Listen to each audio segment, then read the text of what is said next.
Bonjour et bienvenue dans Histoire d'échanger. Aujourd'hui, on va parler de la retraite. En ce moment, on entend parler beaucoup de ce sujet et même si pour moi cela me semble loin, je suis sûre que je ne suis pas la seule à me poser des questions sur cette étape de la vie.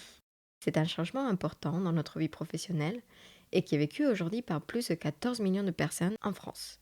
L'épisode que vous allez entendre est le témoignage d'une de ces personnes, une femme qui est à la retraite depuis quelques années. Je la remercie du fond du cœur pour son partage et son temps. J'ai vraiment profité de ce moment que nous avons passé ensemble pour lui poser des questions que j'avais sur le monde du travail, sur la retraite, comment on la prépare et sur son ressenti. J'espère que ce partage vous plaira et je vous laisse donc découvrir ma conversation avec elle. Changes. Changes come, changes go. There's always change. Seasons change, the time change, people change. In your pocket there is change. Bonjour Roxane, Bonjour Laura, vous allez bien? très bien, merci. Merci pour votre temps et merci d'avoir accepté votre participation. Je vous en prie. Donc aujourd'hui vous êtes à la retraite, ça fait 3 ans, c'est ça? À peu près.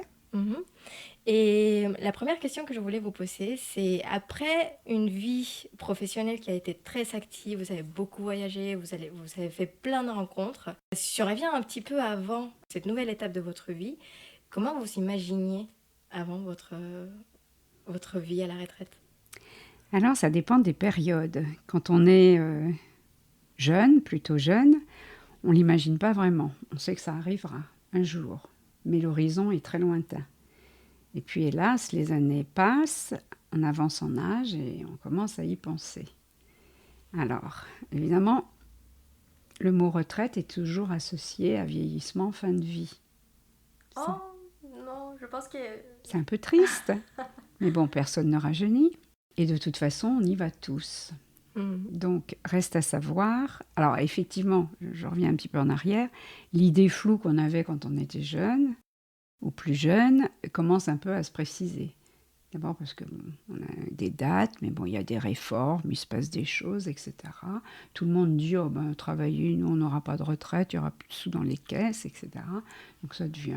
C'était déjà le cas à votre époque, oui, en fait. Oui, on en parlait, bien sûr. Moi, D'accord. j'ai des parents qui disaient, mais comment vos retraites seront payées parce que, la situation économique. Bon. Oh, ça me rassure. Et donc, non, mais il faut pas trop s'affoler. Et donc, petit à petit, le mot devient plus présent. Bon, le vieillissement, la fin de la vie, vous n'y pouvez rien.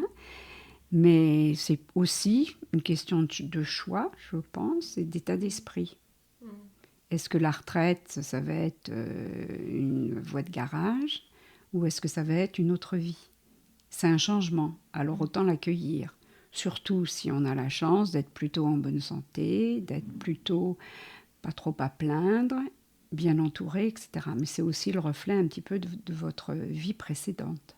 Il n'y a pas vraiment de mystère. Oui, d'accord. En fait, pour vous, c'est plus une continuité. Enfin, Voilà. vu que vous ne changez pas forcément. C'est plutôt une continuité de votre vie. Enfin, ça devrait l'être, je pense, pour tous. Même si, effectivement, le monde de l'entreprise, par exemple, vous donne une autre image. Parce que vous êtes senior. De toute façon, on est senior de plus en plus tôt. Donc ça aussi, c'est encore une autre question. Et on vous fait comprendre que vous n'êtes plus dans votre développement de carrière, etc.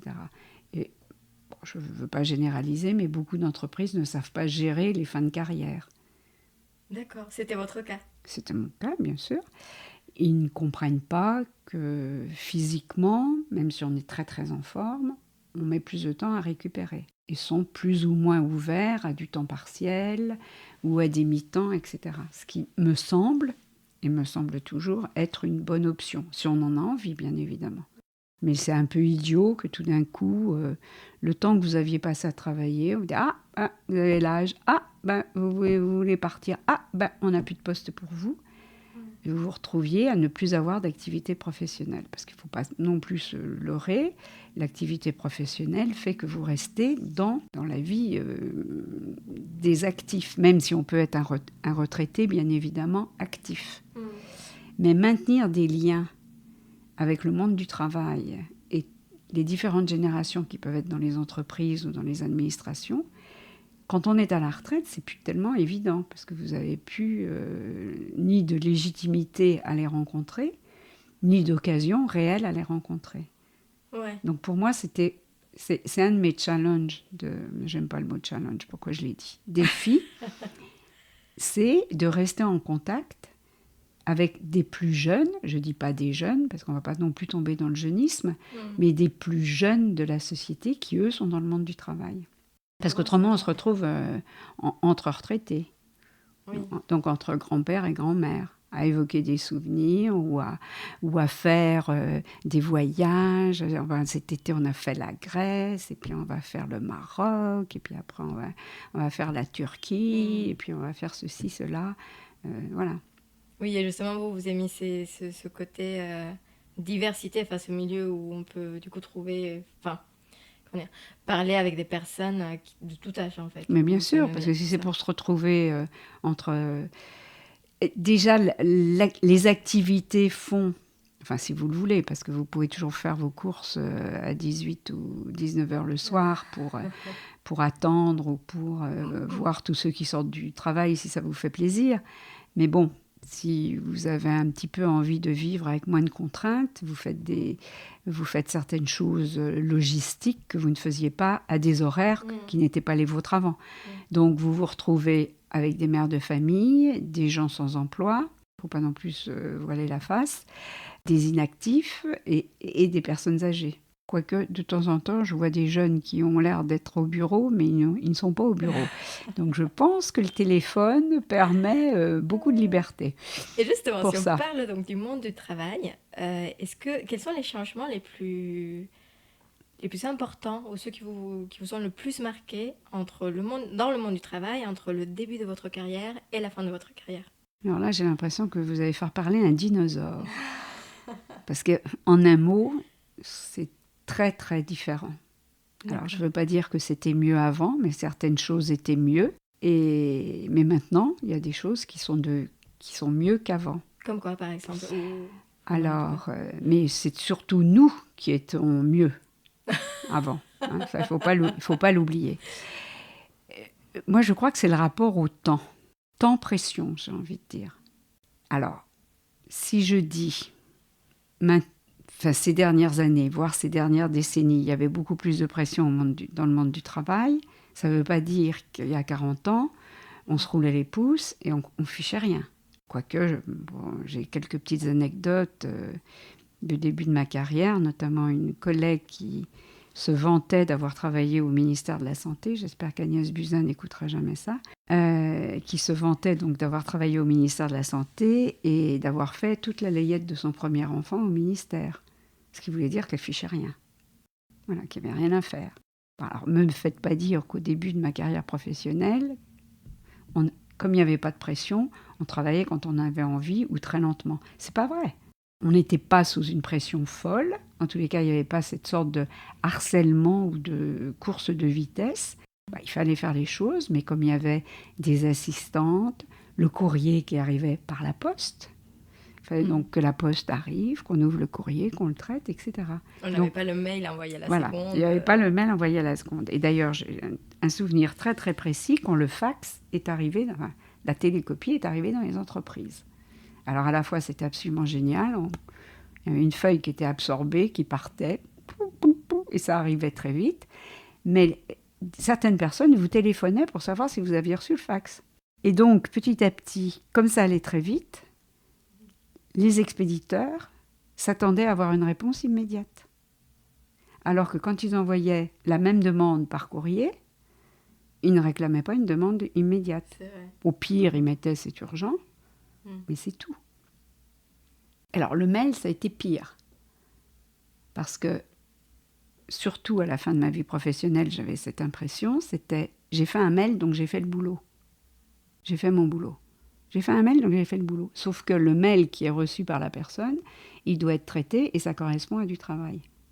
Enfin, à un travail. Et donc, la réponse ne peut pas forcément être immédiate. Et même, elle n'a pas toujours intérêt à être immédiate. On fait parfois beaucoup de bêtises en répondant très rapidement. Ouais, je pense que ça nous est déjà arrivé à tous. En envoyant des offres pas pensées, et de temps en temps, le temps de la réflexion, ou même habituer les gens de « t'auras pas ta réponse tout de suite », parce que de toute façon, c'est pas urgent. On connaît tous cette expérience des vendredis après-midi où on recevait plein de demandes parce qu'il fallait que ce soit traité et avec un retour le lundi matin, uniquement pour des personnes qui s'étaient laissées déborder dans la semaine ou qui n'avaient pas traité certaines choses, et le vendredi après-midi, passaient leur temps quelque part à nettoyer le bureau. Donc, ça crée beaucoup de pression, beaucoup de rapidité pour rien, et pour une source d'erreur. Donc en fait, vous pensez que c'était pas forcément qu'on ait la technologie, même si elle nous aide à nous connecter, enfin, je sais pas en fait si vous pensez ça, mais que en fait, ça ne rapporte pas plus d'efficacité.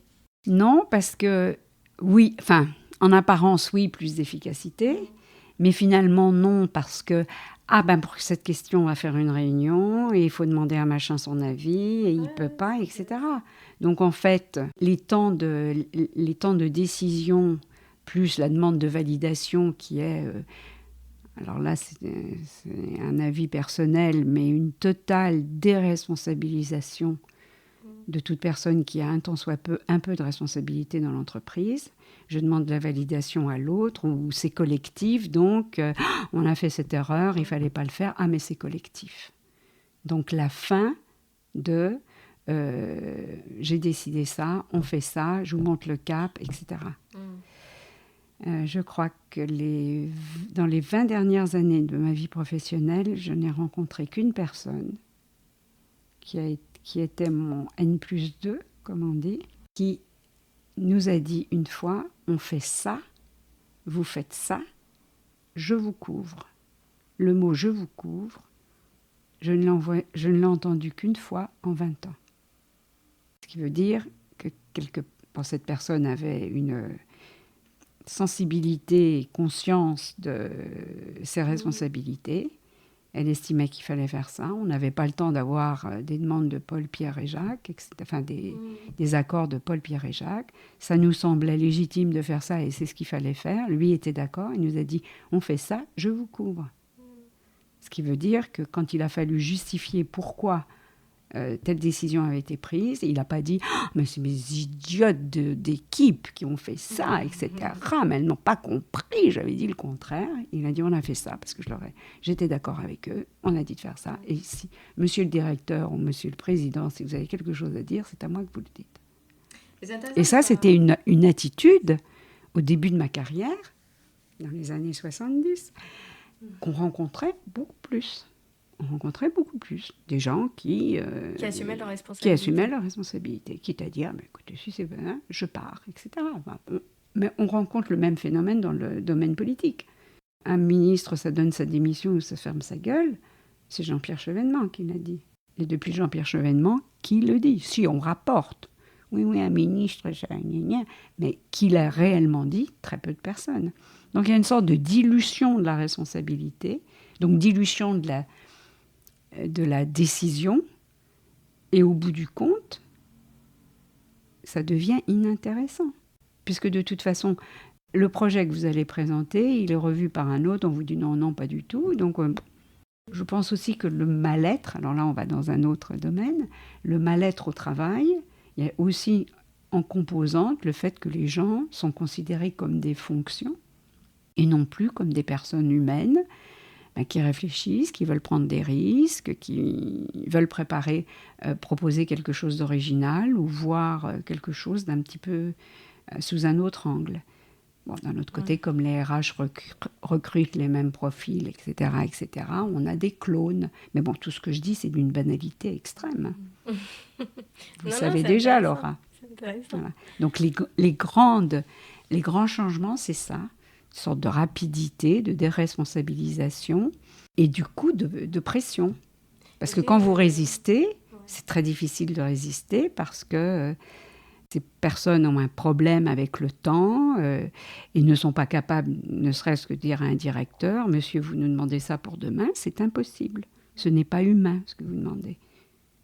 Et comme ils ne résistent pas, c'est oui monsieur, je vais leur demander. Et donc vous avez ding, ding, ding, l'effet domino de la pression qui tombe sur tout le monde. Bon, sans parler du fait qu'il n'y a plus d'assistante, etc. Et que le collaborateur, hein, déjà on est des collaborateurs, doit, entre guillemets, faire beaucoup de choses. Est-ce qu'il y a eu quand même des changements positifs?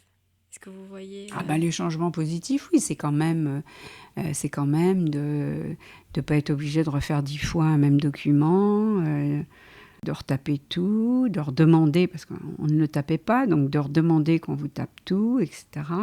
Mais d'un autre côté, quand vous dictiez une lettre ou un document, vous réfléchissiez beaucoup plus à ce que vous alliez dire, parce que justement, retaper, refaire, revoir, etc., ça prenait beaucoup de temps. Maintenant, je pense que les gens dictent n'importe quoi. Enfin, quand ils tapent n'importe quoi, parce que de toute façon, voilà, si ça ne va pas, je vais tout changer. Je vais mettre la première ligne avant la deuxième ligne. Voilà. Donc ça, c'est a un effet pervers, mais c'est plutôt mieux. Le fait de ne pas devoir, moi, il m'est arrivé de renvoyer, je crois, 20 fois un fax dans un pays lointain, parce que ça ne passait pas. Et donc de rester très tard le soir, parce que ça passait que le soir. C'est sûr que Internet et un mail, je ne vais pas vous dire « Ah, c'était mieux avant ». Oui, non, bien sûr. Voilà, évidemment. Pouvoir téléphoner à l'autre bout de la terre, etc. Avoir les gens en direct, bien sûr que c'est mieux. Pouvoir partager des choses, c'est mieux aussi. Mais si c'est partager des choses pour créer des problèmes, parce que pour se sentir plus intelligents les uns les autres, chacun rajoute son petit grain de sel, c'est des effets pervers, en fait. Oui. C'est vrai qu'il y a cette culture de plus je suis important. Non, c'est plutôt plus je suis busy ou occupé, plus je suis important. Et absolument. Donc, ça a toujours été. Oui, okay. Il y avait des personnes qui faisaient les couloirs le soir, qui ne fichaient rien, enfin qui avaient fini de travailler, mais ils faisaient les couloirs, parce qu'évidemment chacun était dans son bureau. Ouais, ça aussi. Bon, alors chacun était dans son bureau. Bon, pas d'open space. Mais bon, quelque part, vous étiez plus au calme et moins dérangé. Mais c'est vrai que d'un autre côté, quand vous aviez besoin de demander quelque chose, il fallait se lever, ouvrir la porte de son bureau, si vous la laissiez fermée, et puis aller dans le couloir et aller dans le bureau de l'autre. Frapper, ah, il n'est pas là, ah bon, nanana. C'est différent. Chaque système, enfin, j'ai envie de dire que chaque amélioration a aussi ses effets pervers. Et malheureusement, les effets pervers, on n'essaye pas trop de les contrôler. C'est vrai. Et c'est dommage. C'est vraiment dommage, parce que c'est plutôt des bonnes choses dans un sens. Mais c'est vrai que si vous regardez des photos de bureaux dans les années 70 et des photos de bureaux où maintenant on travaille debout, nomade, ça n'a plus rien à voir. C'est sûr. Voilà. Et justement, donc, vous disiez qu'il y a donc, ce rapport en pression, le fait que vers la fin de votre carrière, vous n'êtes pas forcément accompagné. En tout cas, il n'y a pas de plan pour essayer que ce soit intéressant pour vous. Est-ce que vous attendiez avec impatience Laura, excusez-moi, je vous interromps. Oui.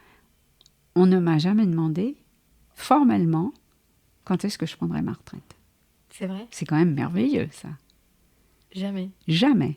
Quand je m'amusais de temps en temps en disant, parce qu'on me disait, oui, mais ce projet, ce sera en telle année, etc., et en rigolant, parce que sans avoir le nez sur le compteur, j'avais quand même une petite idée de quand est-ce que ça viendrait. Et si je disais, non, mais de toute façon, quand ce projet sortira, je serai à la retraite, comme un autre collaborateur pourrait le dire, hein, si c'était à la vision 10 ans, on me disait, non, surtout pas ça, vous jamais, ou je sais pas quoi, enfin, des trucs soi-disant pour vous flatter, mais qui me flattaient pas du tout, et qui prouvaient bien que l'entreprise avait absolument pas intégré qu'elle allait avoir une population dont il fallait s'occuper. Mais parce que vous pensez que c'est un thème tabou, c'est un peu comme l'argent, ou enfin, c'est juste un déni qu'on fait? Je pense que c'est un déni. C'est un déni pour différentes raisons. D'abord parce que ça renvoie au vieillissement de chacun, c'est sûr. Dans une société où il faut toujours avoir un corps jeune, une peau tendue, et être en pleine forme, etc., etc. C'est vrai aussi que les vieux de maintenant ont l'air moins vieux que les vieux d'avant. Si vous regardez des photos de votre grand-mère à certains âges, vous dites « Ah oui, elle était habillée comme ça, etc. » alors qu'elle n'avait que cet âge-là. Alors que maintenant, la même femme de 50 ans est presque habillée comme sa fille. Donc c'est ça, il y a une sorte de, je dirais pas d'hiatus, mais de visage à deux têtes. Et or, bon, personne n'a envie de vieillir non plus. Enfin, quand les gens qui disent non mais vieillir c'est très bien, je suis très content, etc. Bon, moi je pense que c'est de l'hypocrisie. On va pas contester le fait qu'on vieillisse. Ouais. Ben, on peut pas être et avoir été, tout le monde vieillit. Mais dire oh non mais c'est formidable de vieillir, non. Enfin, on n'a même pas besoin d'attendre l'âge de la retraite. À 20 ans, une nuit blanche, on est encore frais comme une rose. À 30 ans, c'est un petit peu moins Je évident. confirme. Mais voilà. Bon, donc imaginez à 40, à 50, à 60, etc. Oui, On commence à avoir des soucis de santé, même si on fait très attention, etc. Donc bon. Donc ça fait partie des choses. Et puis pourquoi couper les générations? Regardez les très très beaux succès, mais rares, des crèches qui sont pas loin des maisons de retraite, où les enfants n'ont absolument pas de difficulté à aller vers les personnes âgées, où les personnes âgées sont absolument ravies de voir des petits-enfants. Oui, c'est vrai qu'on peut, même en étant à la retraite, et c'est votre cas, vous pouvez quand même rester actif. Ça ne veut pas dire qu'à partir de là, Mais c'est des injonctions de rester actif. C'est des injonctions de rester actif. Quand vous prenez votre retraite, le truc qui est très très amusant, c'est ah bah alors qu'est-ce que tu vas faire? Ah bah qu'est-ce que vous allez faire? Vite, vite, il faut être occupé. Hein. Ah bah qu'est-ce que vous allez faire? Vous vous rendez compte? Elle va s'écrouler, il va s'écrouler, il n'a plus rien à faire. Comme si il fallait à tout prix être occupé, 100%, que vous allez faire. Ah ben voilà, vous allez faire du bénévolat. Le mot magique, bénévolat. Il faut faire du bénévolat. Des fois, vous avez envie de dire, non, mais j'aimerais bien aussi encore gagner des ronds. Bon, c'est quand même pas mal.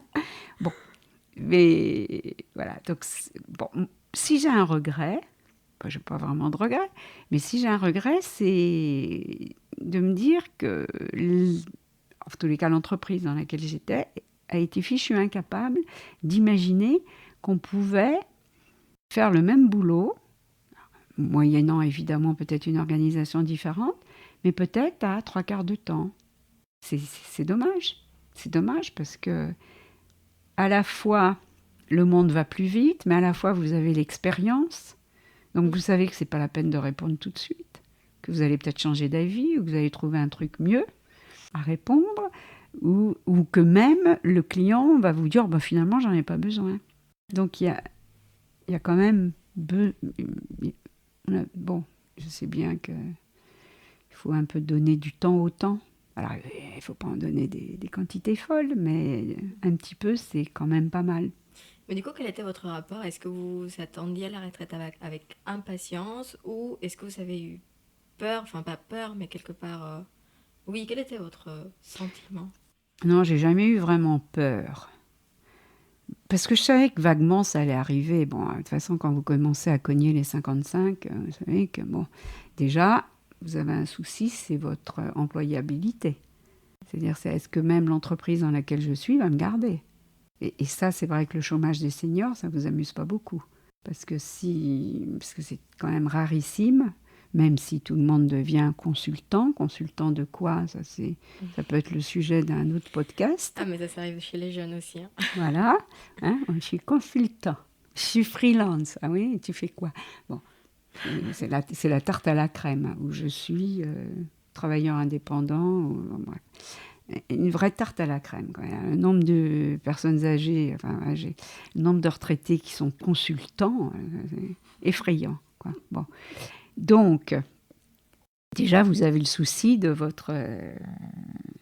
pas vous retrouver dans un plan social ou de pas vous retrouver au chômage parce que trop vieux, etc. Parce que ça, par contre, ça doit être assez difficile à vivre parce que ça vous renvoie de bonnes images, si je puis dire. Et donc, j'y pensais. Alors, j'ai beaucoup pensé dans les réunions et les séminaires quand je m'enquiquinais. Dans les discours creux ou dans les tartes à la crème qui ne servaient à rien, où vraiment j'avais l'impression qu'on perdait notre temps, où c'était la mise en valeur de la personne qui parlait, ou l'autopromotion. Alors là, je pensais beaucoup à ma retraite. Je me disais, tiens, qu'est-ce que je vais faire la retraite, c'est pas mal la retraite finalement. Oui, alors, qu'est-ce qu'ils font les gens à la retraite? Et qu'est-ce qui te ferait plaisir? Et ceci et cela. Non, vous l'avez préparé en fait. Inévitablement, on la prépare. Je ne me suis pas assis un jour au bureau en disant, alors, préparation de la retraite. Chapitre 20, pas du tout. Mais c'est un souci que vous avez. Et puis, bon, si vous êtes entouré d'amis ou de membres de votre famille qui sont plus âgés que vous, vous voyez bien que votre cousine, elle prend sa retraite. Vous voyez bien que le frère d'un tel, il prend sa retraite. Enfin, bon, sauf si vous êtes pris d'un syndrome de Peter Pan et que vous ne rencontrez que des enfants de l'école maternelle, vous savez bien que bon, dans votre tranche d'âge, ça commence à venir. Il y a aussi les amis ou des connaissances qui sont mises à la retraite, qui ont pas des ponts d'or, mais des conditions. Tu te rends compte, je serais bien idiote de ne pas la prendre, parce qu'avec les conditions qu'on me fait, puis qui finalement, effectivement, se retrouvent à la retraite et regrettent. Parce qu'ils se disent, mais j'étais capable de faire plein de choses. Ou on leur a fait ces propositions très rapidement et pour le coup, ils n'ont rien préparé. Préparé au sens, ils n'y ont pas pensé. Ils ne se sont pas projetés dans qu'est-ce que j'ai envie de faire, etc. Alors que c'est important quand même pour tout changement. Mais bien sûr, bien sûr. Alors, en ce qui me concerne, pour parler de ma petite personne, j'ai tellement souffert des contraintes du monde du travail que j'avais décidé, si c'était possible, d'avoir le moins de contraintes possible. Ou d'avoir tout du moins que celles que je m'imposais. C'est déjà un exercice, ça. Et d'avoir des activités, mais d'avoir aussi des temps libres. Ou d'ouverture au changement. Parce que finalement, le changement, il faut l'accueillir. Bon, de temps en temps, ça ne fait pas trop plaisir, parce que quand vous voyez le changement, c'est tous les changements... Mais finalement, qu'ils soient bons ou mauvais, il faut les accueillir. C'est une sorte de disponibilité. Et pour ça, vous avez besoin de temps. On a besoin de temps. De temps ou de... Vous savez, c'est un peu comme les enfants, les jeunes enfants, dont les parents veulent à tout prix les occuper sans arrêt. Ces enfants, ils n'ont pas le temps de rêver. Ils n'ont même pas le temps d'imaginer qu'ils sont peut-être... Robin des Bois ou je ne sais pas quel robot, parce que Robin des Bois, c'est un héros beaucoup trop vieux maintenant, mais un robot, etc. Ils n'ont pas le temps parce qu'à 2 heures, ils font ci, à 3 heures, ils ont sport, à 4 heures, ils ont ceci, 5 heures, 6 heures, etc. Donc tout leur emploi du temps est régi d'avance. L'être humain, enfin à n'importe quel âge, c'est la même chose. Il faut qu'il ait des temps où soit disponible à la rencontre, disponible à on me propose quelque chose, ou tiens, j'ai envie de faire ça, je le fais. Non, je peux pas parce que là j'ai sport, là j'ai ci, là j'ai ça, et puis j'en déroge pas. Alors du coup, on a des petites habitudes, donc on rentre dans un train-train. Et comme on se rigidifie quand même, et physiquement et un peu moralement, enfin mentalement, et ça, c'est un combat aussi, de lutter contre l'habitude et contre le fait de se rigidifier. Ah ouais ? Oui. La mort, c'est quand même la rigidité à la fin. C'est pour sans parler de rigidité cadavérique. Non, c'est quand même. Donc on est moins souple. L'être humain dans son évolution et dans sa vie fait qu'il est moins souple. Il est moins souple physiquement et il est moins souple aussi mentalement. Et c'est pour ça que, excusez-moi, dans le monde du travail, de temps en temps, vous avez envie de dire « je n'ai pas envie de faire ça ». Parce qu'à 20 ans, on vous l'aurait fait faire, mais avec l'expérience que vous avez, vous dites ça va, quoi. Pas envie de faire ça. Et ça, je pense que pour les entrepreneurs, les entreprises, c'est parfois difficile à gérer, la personne plus âgée pour ça, parce que c'est moins... On leur fait pas faire n'importe quoi, c'est moins... On peut pas les mettre dans des moules. Vous voyez ce que je veux dire ? Voilà. C'est moins malléable. C'est moins malléable. Et alors, pour revenir à votre question, effectivement, quand je m'embêtais profondément, je pensais à ma retraite. Et puis, de temps en temps, vous vous faites la réflexion, quand on vous demande de faire quelque chose, que vous dites non, que vous faites un peu de résistance, vous vous dites, mais jusqu'à quand je vais supporter ce genre d'imbécilité ?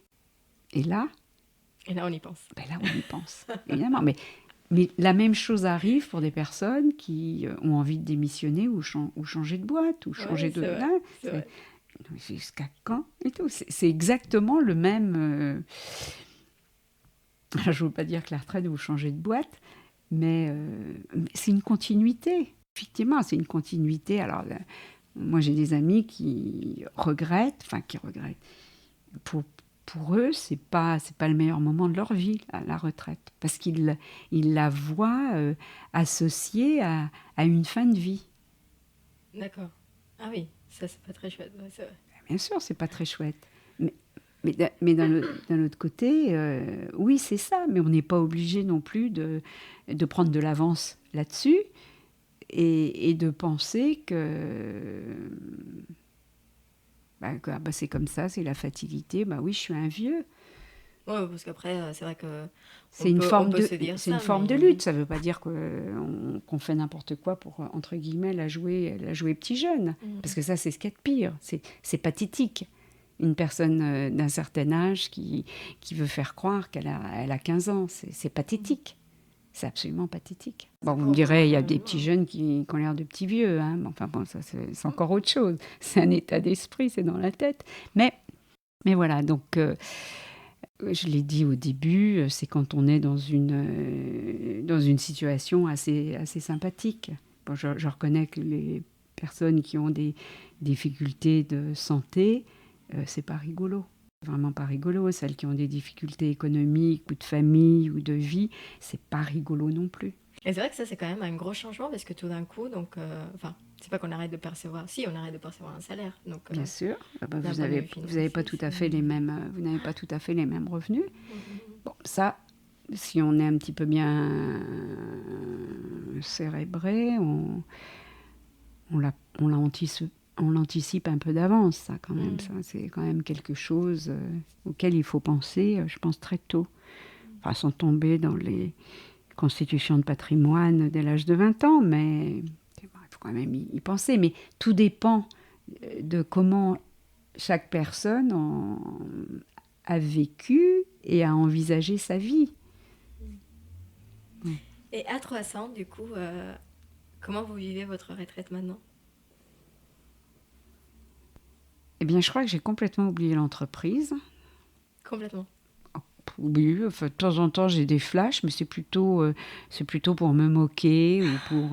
voilà. J'ai un petit peu oublié beaucoup, même le nom des personnes. C'est assez incroyable, d'ailleurs, de voir à quel point, en quelques jours, enfin, en tous les cas, ça a été mon cas, quelques jours, j'ai oublié ce qui avait fait mon quotidien, enfin, ce qui fait votre quotidien de plusieurs années. C'est assez incroyable. C'est comme si on pensait à une autre vie, presque. Oui, on est mais ça arrive aussi dans les histoires d'amour. Vous êtes avec quelqu'un et puis vous passez pas mal d'années avec la personne et puis un jour rien ne va plus et vous vous apercevez qu'en fait très rapidement vous avez oublié un peu, enfin vous vous rappelez de certaines choses, mais ce qui avait tellement fait votre quotidien, vous êtes passé à autre chose très rapidement. Mais c'est la même chose quand on change d'appartement aussi. Enfin, en tous les cas, ça me l'a fait à chaque fois. Tous mes appartements, même ceux que j'ai beaucoup aimés, bon, il y en a que j'ai moins aimés, etc., je me disais, oh là là, celui-là, il a beaucoup de charme, je l'aime bien, etc. Oh là là, ça va être difficile d'être dans un autre, de retrouver tout de suite la même ambiance, le même machin. Finalement, je les ai complètement oubliés. Enfin, je les ai pas oubliés, mais la rupture ça n'a pas été 3 jours après ma retraite, j'ai pas pensé il est 8h du matin, d'habitude je fais ci, il est 9h, mes collègues sont à la machine à café. Oui, pas du tout. Bon, il y a un petit moment dans les premiers jours, au début, c'est comme si vous étiez en vacances, tout en sachant que vous n'êtes pas en vacances. Parce que quand vous travaillez, vous savez très bien quand vous n'êtes pas en vacances. Et il y a quand même un moment où vous dites, je ne suis plus en vacances, et pourtant je ne vais plus au travail. Bon, donc je peux avouer que de temps en temps, surtout vers 4h de l'après-midi, de temps en temps, il y avait un petit quart d'heure où je me disais, mais oui, ma vieille, t'es à la retraite. Parce que c'est un petit flottement comme ça, mais bon, rien du tout. Vraiment, rien du tout. Mais c'est rassurant. Ça veut dire que l'être humain s'adapte à tout. Enfin, Oui, mais bon, oui, s'adapte à tout. Puis tout dépend. Je pense aussi que c'est la résultante aussi de comment vous avez abordé les choses. Je ne suis pas sûre qu'un homme, pour reprendre un petit peu une caricature, qui a beaucoup investi dans le travail, etc., soit si content les premiers jours de la retraite. Enfin, en tous les cas, s'il est marié, je suis sûre que sa femme n'est pas contente parce qu'il va être à la maison sans arrêt, sur mon dos, etc. Mais c'est classique, le nombre de couples qui divorcent au moment de la retraite de l'un ou l'autre, c'est absolument classique. Parce que tout d'un coup, ils se retrouvent, ben oui, je me dis que les femmes ou les hommes qui vivent seuls, parce qu'il ne faut pas aussi généraliser, de s'occuper du quotidien autre que le travail professionnel, quelque part, les prépare un petit peu mieux. Que vous avez autre chose à faire. Mais le type où il n'avait pas à s'occuper de la maison, où les enfants, ça roulait tout seul, où tout ce qui était logistique, c'était sa femme ou son compagnon, soyons modernes, s'en chargeait. Peut-être que lui, du jour au lendemain, ne pas être au bureau, c'est plus dramatique. Surtout s'il ne l'a pas préparé. En tous les cas, moi, j'ai une amie... D'ailleurs, c'est simple, j'essaye de reprendre contact avec elle, elle ne me répond pas, et je me demande s'il ne traverse pas une crise, parce qu'elle sait que son mari est à la retraite à la fin de l'année. Et que la dernière fois que je l'ai vue, c'était en mars, et cette perspective de décembre 2019 leur faisait pas plaisir, parce qu'ils ne voyaient pas très bien, et elle lui disait, mais fais une formation, va voir un coach qui te prépare, etc. Et lui, il ne préparait rien du tout. Ouais, mais c'est normal, il faut apprendre, c'est à nouveau, c'est comme quand on aménage avec son copain ou sa copine et qu'on va habiter ensemble pour la première fois, il y a une espèce de période d'adaptation, donc j'imagine que c'est un peu pareil. Bien sûr. Ouais. Bien sûr, et puis tout dépend aussi de l'importance ou de l'image que vous aviez de vous dans la vie professionnelle. Qu'est-ce que c'était bosser pour vous ? Moi, essentiellement, ça a été, enfin pas à la fin, mais une bonne partie, ça a été m'amuser et gagner ma vie. Bon, à la fin, c'était surtout gagner ma vie. C'était plus tellement m'amuser. Ou m'amuser très peu, mais quand je m'amusais bien. Mais voilà. Mais si vous pensez que vous êtes super brillant, super intelligent, que vous êtes le meilleur, que vous êtes un monsieur important, une madame importante, etc., et que vous ne parlez pas à n'importe qui, bon... Ouais, il faut savoir se détacher de sa profession et laisser... Et d'ailleurs, dans les activités que vous pouvez avoir dans le bénévolat, puisque bon, c'est du coup, comme vous ne pouvez pas travailler en entreprise ou que c'est très difficile, etc., enfin bon, c'est pas évident de réintégrer une entreprise ou même à temps partiel. Hein. Dans les associations, c'est effrayant de voir le nombre de personnes qui, dans le cadre d'une association donc, et d'un bénévolat, recréent les schémas du boulot. Oui, bah oui, c'est effrayant. Ils ne savent fonctionner que comme ça. C'est débile. C'est absolument débile. Et justement, du coup, si vous deviez donner un conseil ou enfin 2 conseils à quelqu'un qui débute sa carrière professionnelle avec le recul que vous avez aujourd'hui, avec le fait que voilà, maintenant vous savez que le monde du travail a changé, quels seraient ces conseils ? Alors, je dirais, oui, il faut travailler, parce que c'est une réalisation. Vous réalisez quelque chose, quel que soit le travail. Le mot travail, on peut mettre beaucoup de choses derrière. C'est une réalisation de l'être humain quand même. C'est une réalisation de votre personnalité et de différents aspects de votre personnalité que vous ne connaissez peut-être pas encore. Mais il ne faut pas investir de trop dedans. C'est une des facettes de votre vie, certes importante. Certes importante, quel que soit votre choix, que ce soit une activité libérale, salariée, créatrice, enfin tout ce qu'on peut imaginer. C'est quand même une réalisation d'un des aspects de votre personnalité. Donc c'est pas à bas le travail, vive le capital, etc. Bon. Mais il ne faut pas investir outre mesure. Il faut que l'investissement, bien sûr, il faut s'investir à minima quand même. Autrement, ça ressemble à rien. Et plus qu'à minima. Mais il ne faut pas que ce soit excessif. L'entreprise, ce n'est pas votre maman, ce n'est pas votre papa. Non, mais c'est vrai.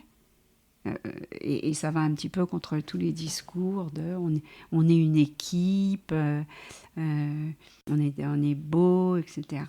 Le monde de l'entreprise. Et c'est pour ça qu'on fait des pots quand l'un part et quand l'autre prend sa retraite, parce que c'est la famille qui lui dit au revoir. De la connerie.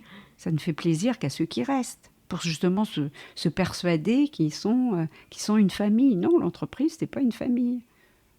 Vous faites bien le distinguo, en fait. Mais il faut lutter contre ça, parce qu'elle a tendance, ces dernières années, en tous les cas, avec la vitesse, les injonctions, la pression, la performance, de vous bouffer un petit peu. Mais il faut un peu résister à ça. Et donc, créer aussi des centres d'intérêt pour vous, autres que votre vie sentimentale, que votre vie familiale, que votre vie culturelle et que votre vie professionnelle. Ne pas s'oublier soi, ce qui n'est pas facile, parce que vous êtes très pris. Donc on a tendance à s'oublier. Surtout, vous pensez aux femmes, surtout quand elles sont mères de famille. Ne pas s'oublier ça. Ne Je trouve que c'est un beau, ne pas joli s'oublier. mot de la fin. Merci Laura. Merci à vous, Roxane. Je vous en prie. Voilà, c'est tout pour aujourd'hui. J'espère que le partage de mes lectures, des expériences personnelles et des interviews vous plairont et vous aideront si vous êtes comme moi, en train de vivre un changement dans votre vie.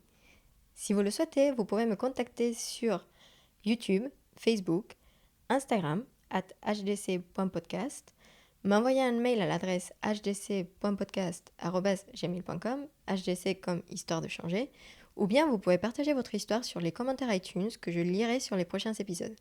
Prenez soin de vous et à la prochaine fois.